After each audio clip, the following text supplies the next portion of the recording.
Bonjour à tous. Nous allons donc aujourd'hui étudier une sikha du Rabbi qui se trouve dans le Likutei Sichot Aleph. Il s'agit en fait de la fin de la sikha, la première sikha de la paracha de Teruma. Et donc c'est une sikha que le Rabbi avait prononcée donc en 1959 pour Simchat Torah. Nous allons donc encore une fois faire cette étude pour le mérite de Chaim Ben Clara, auquel nous souhaitons qu'Akadosh Baruch Hu lui apportera une véritable refoua shlema immédiate et qu'il retrouve donc une parfaite santé donc immédiatement. Le Rabbi avait expliqué donc une dimension qui est la dimension de Ufarasta, se répandre. Donc cette dimension devait être applicable soit dans la Torah, dans la prière, les bonnes actions, la tzedaka et l'enseignement. Alors, le rabbi nous disait donc dans cette sikha qu'il est important d'amener cette révélation et qu'elle doit commencer effectivement dès le début de l'année, donc bien sûr, à plus forte raison maintenant. Et donc, comme ce précepte de tu te répandras dans la Torah, au Farasta, et donc effectivement de prendre sur soi, de vouloir d'étudier la Torah abondamment sans regarder sa montre. Il nous dit, le rabbi, que est-ce qu'il est bien nécessaire de mettre en garde à propos de cela aussi ceux qui ont pour seule activité l'étude de la Torah, les Yoshvé Oel. Donc, ceux-là, effectivement, sont concernés, mais combien plus doit-il en être aussi de même pour les Baalé Asakim, c'est-à-dire les personnes qui ont adopté une activité commerciale, qui, ceux-ci, ne doivent pas se contenter seulement d'un temps d'étude fixé, seulement le matin ou le soir, en se rendant quitte uniquement selon leur propre jugement. Ils doivent eux aussi mettre en pratique ce principe de et tu te répandras au farasta. L'Admour Azaken avait expliqué à un chassid ce que signifie étudier Perek Echad, un chapitre, donc un chapitre le matin, et Perek Echad le soir. Il lui expliqua que Perek, chapitre, signifie aussi démantèlement, les farek, et que Echad, eh bien, qui veut dire un, désigne l'unité de Dieu. Et donc, effectivement, de façon à ce qu'il prenne toute sa place en toi. Perek Shachrit, donc un Perek le matin, apportera la lumière en toi, et qu'enfin un Perek le soir, donc Arvit, est de la même étymologie que le mot Arev en hébreu qui signifie doux. L'Admour Azaken voulait dire en fait à ce racine que l'on devait être saisi par la Torah au plus profond de son être jusqu'à mettre en évidence l'unité de Dieu de manière lumineuse, et il constate enfin qu'une étude menée de cette façon, eh bien, il expliqua qu'elle sera forcément douce. Ce qui est vrai pour la Torah doit aussi apparaître dans le service de Dieu, c'est-à-dire la prière, la ferveur dans la prière, dans laquelle on appliquera aussi ce principe de tu te répandras au farasta. Cela veut dire que ceux qui consacrent leur journée tout entière à l'étude doivent aussi méditer profondément avant la prière et après celle-ci. Quant à ceux qui ont une activité professionnelle et qui, eux, ne disposent que d'un temps limité pour méditer avant cette prière et après celle-ci, avant et après, ne doivent pas en fait réduire cette prière au-delà de ce qui est nécessaire. La prière ne peut pas être si rapide et si courte qu'il soit impossible, comme dirait l'expression, d'y placer une aiguille, donc machat, à l'intérieur de cette prière. Car Hachem nous demande, Pitrouli kechudo shel machat, ouvrez pour moi comme le chat d'une aiguille en vous, et Dieu nous répond, Ani eftar lachem kepitro shelulam, et moi, Dieu, je vous ouvrirai un portique comme celui du sanctuaire.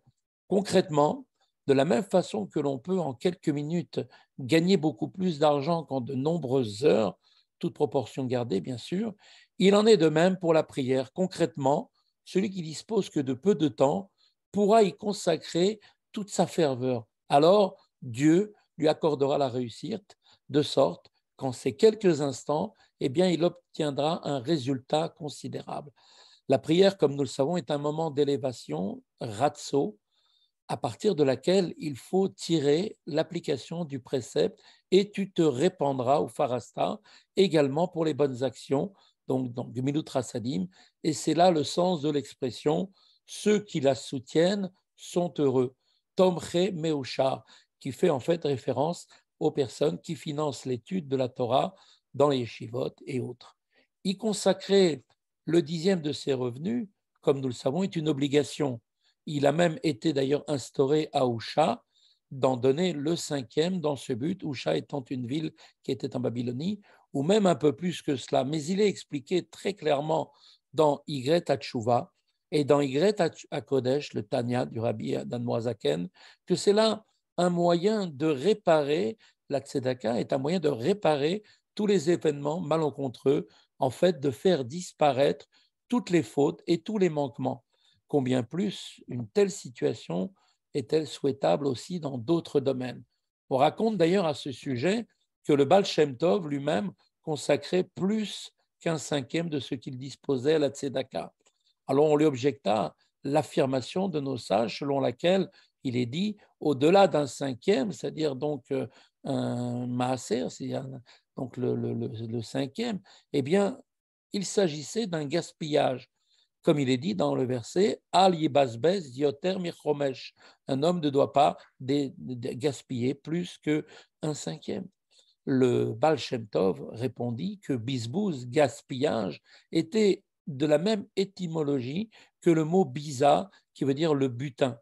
Et ainsi, celui qui n'est pas arrivé à ce degré, effectivement, et qui ne donne pas encore la tzedaka avec joie et plaisir, et doit donc faire usage de contraintes envers sa personne, eh bien, c'est à lui que s'adresse ce passage des sages, et donc c'est à lui que s'adresse cette notion de limite à ce 5e. En revanche, celui qui en donne avec plaisir et avec joie, eh bien, lui n'est nullement soumis à une telle limitation, car de ce fait, pourquoi en pareil cas distinguer la tzedaka de tous les autres plaisirs, de tous les autres besoins, comme nous le savons, que l'on satisfait avec tout l'argent dont on dispose? On pourrait prétexter que l'on n'est pas encore parvenu au stade de donner la tzedaka avec plaisir et joie. C'est donc à ce propos qu'il nous faudra mettre en pratique l'injonction et tu te répandras, ou farasta, bien plus. Dieu lui-même nous dit de grâce, mettez-moi à l'épreuve dans ce domaine.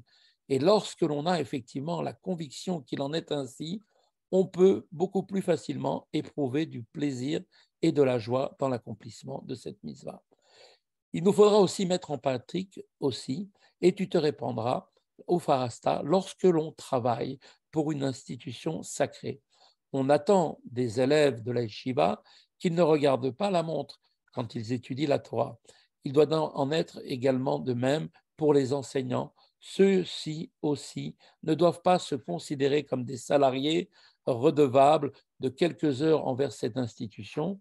Ils doivent eux aussi se vouer pleinement à sa réussite au-delà de tout autre calcul. Quel est l'enseignement pour nous de cette sikha? Eh bien, en fait, nous devons avoir à l'esprit qu'en adoptant un comportement basé sur le principe et tu te répandras ou farasta dans tous les domaines d'application que nous venons de définir, eh bien, nous obtiendrons que Dieu lui-même en fera de même pour les besoins de chacun, comme il est dit, mida keneged mida. Dieu fera en fonction de comment nous nous comportons. Et donc, Dieu fera en sorte que chacun éprouve effectivement, personnellement, et que l'on recevra ainsi, comme promis, l'héritage sans limite que Dieu nous a donc destiné par la venue de notre Saint Mashiach, de la délivrance finale et immédiate, afin de pouvoir vivre dans la joie et l'allégresse à l'intérieur du troisième Beth Amikdash qui sera reconstruit immédiatement pour l'éternité. À très bientôt et Shabbat Shalom à tous et que l'on tente que des bonnes nouvelles.